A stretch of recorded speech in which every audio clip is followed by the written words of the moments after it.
An athlete spends most of their time training skills so that they can perform at their best when it matters most. If you speak to any athlete in any sport, they will always be able to tell you what they are working on, what skills they are training, and how that is going to influence their performance. All right, there's this obsessive nature with how can I get better at these attributes and skills so that when it's game day, race day, match day, whatever you're competing in, I'm ready to perform at my best. They also know what their strengths are and what their weaknesses are, and they're optimizing them for a certain outcome. So myself, I was an athlete, a middle distance runner from the age of 12 to 22, 23. And I would compete in 1500 meters to 10,000 meter events around the country. Now, my coaches would have me in training for different skills and different attributes throughout the year.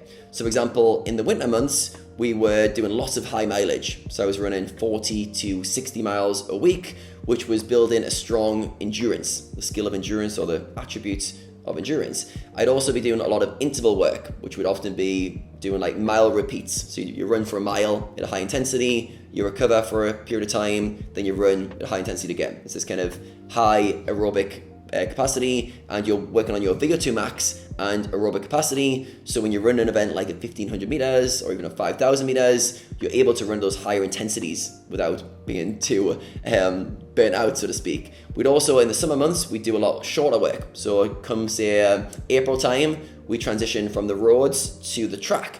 And now we're doing more speed work. We're doing 400 meter reps where we're trying to run faster than race pace. Now working on speed and speed endurance. So although I didn't know this at the time, because I was quite naive as an athlete myself, because my coaches were sorting all this out for me. But what they'd done is they realized, Adam, these are the skills that you need to get good at. This is how we're going to train them. And over the course of weeks, months, and years, we're going to develop these skills in this way so that when it comes to race day, you can run faster. Myself, as a young athlete, I didn't care about any of the training. All I wanted was to run fast on race day. But the only way I could do that is if I followed my coach's training. All right. I also, at the moment, if you guys follow me on Instagram, you might see I'm often in the gym lifting heavy weights. And now I'm kind of doing powerlifting style training where I'm trying to get strong at the deadlift, squat, and the bench press. And guess what? Same methodology applies. I need to know what skills I need to work on. I need to create a training structure and program so I can train those skills and those attributes over time so I can lift stronger and lift heavier of those weights when it matters most. All right. So why don't we approach poker this way? And if we were to approach poker like an athlete, how would it look? All right. So it's my kind of belief in the last few years, I've been really helping players with this concept of how to treat your poker career like an athlete, how to train skills so you can perform when it matters most. All right, so if we were to approach poker like an athlete, the first thing you need to do is identify what skills you need to work on. What skills, if I develop these skills in the right way, would allow me at the poker tables to perform better consistently? What are those skills? All right, now I've literally spoken with over 500 players. I've had thousands of conversations with players over the years. I've had one-on-one coaching arrangements with hundreds of players, and I've condensed the main skills that impact poker performance the most down to eight skills. All right. First one, self-awareness. And the reason for this is you need to know what's holding you back, what your belief systems are, and where you're trying to go. So self-awareness is all about understand your current constructs of your beliefs and the character traits that you currently have, and then upgrading those. Upgrade your beliefs, upgrade your character traits, upgrade your identity. All right. And this is so important because often we're our own worst enemy and we're holding ourselves back. I've had so many conversations with players where I can see very, very clearly the only obstacle that's in your way is you. And often they can't see that. So for self-awareness is kind of a prerequisite skill. It's often a skill that we'll fine-tune throughout our careers and throughout our lives, but it's a skill that you need if you want to move up stakes, keep progressing, and not get stuck in the poker career. The next skill that's very important for poker players is emotional regulation. Why? Because a lot of emotions come up at the poker tables, because your identity's involved in it, because it's unfair, because things don't go your way, because it's volatile. Emotions come up. Anyone notice that?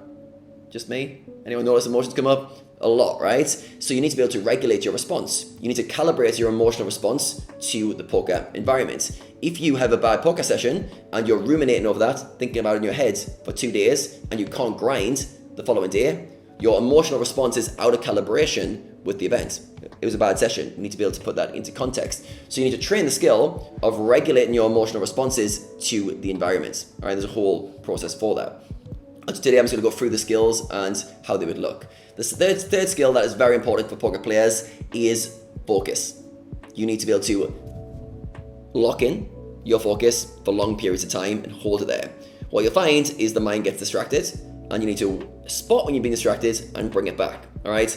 Almost every very good poker player has developed the skill of focus. All right. Some have done it directly just through playing poker and honing the skill there. Others have had to work on it by off the table stuff, by doing meditation practices and train that focus skill. All right. But know with all these things, these are not traits that can't be trained. They're all skills that you can fine tune. You can fine tune your self-awareness, you can train your emotional regulation, and you can train your focus. All right, you can train these attributes. All right, so once you sort of realize there's only a limited amount of skills I need, and every one of them is trainable, the next question goes, what skills do I need to work on? Where are my weaknesses? And how can I start training them in the right way? All right, which we'll get into in a second.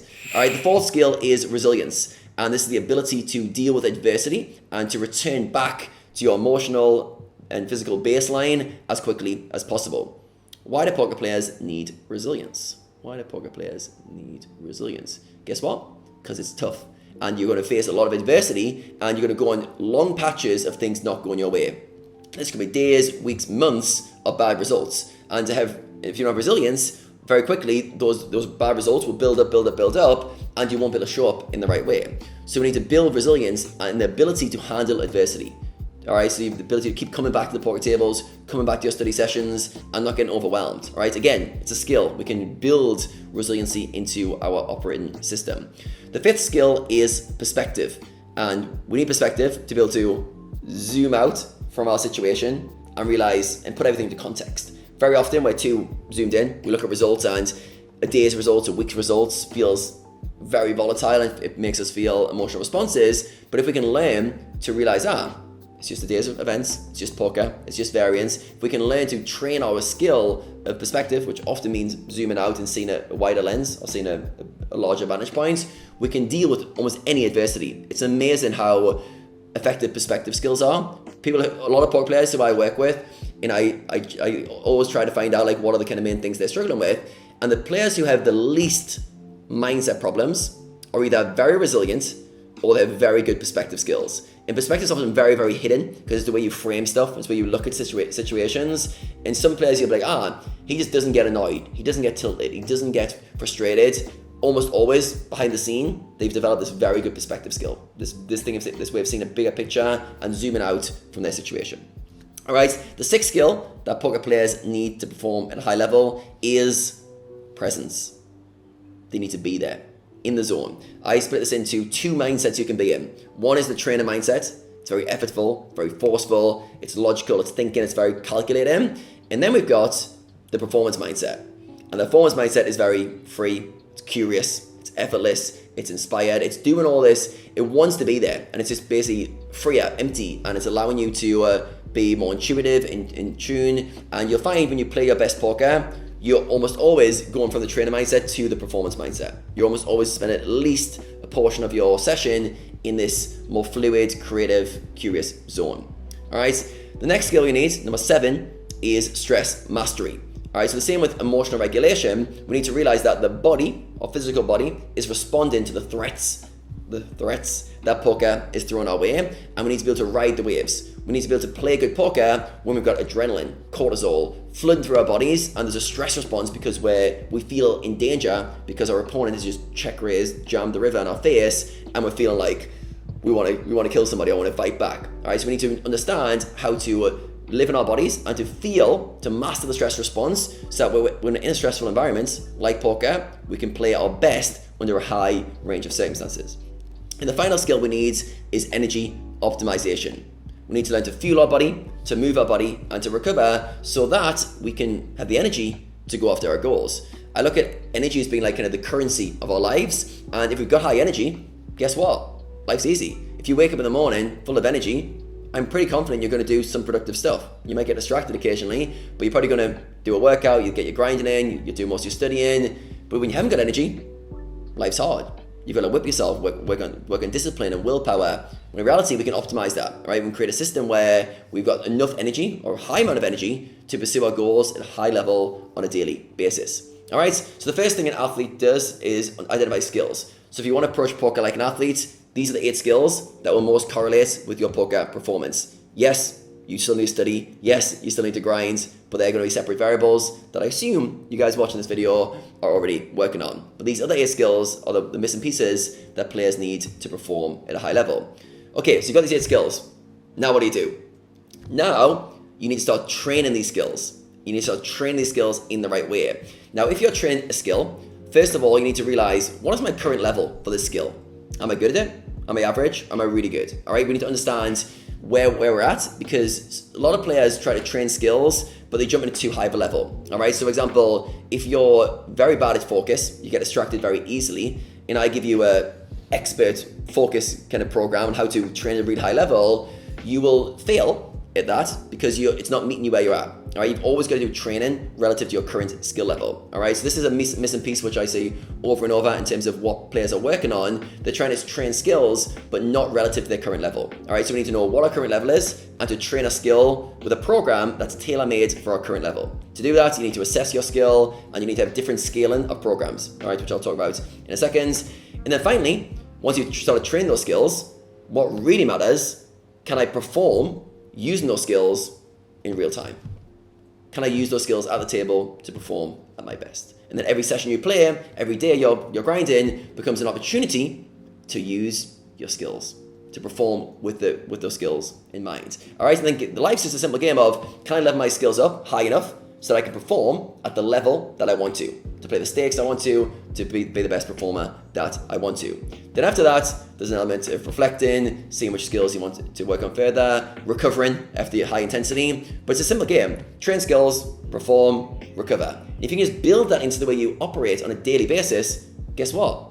You're progressing towards your goals. You're operating at a higher level day after day, and you fast forward a month, a year in the future of training your skills on a daily basis, you're a different person. You're a different animal. You're playing different stakes. You're a different version of yourself in the future.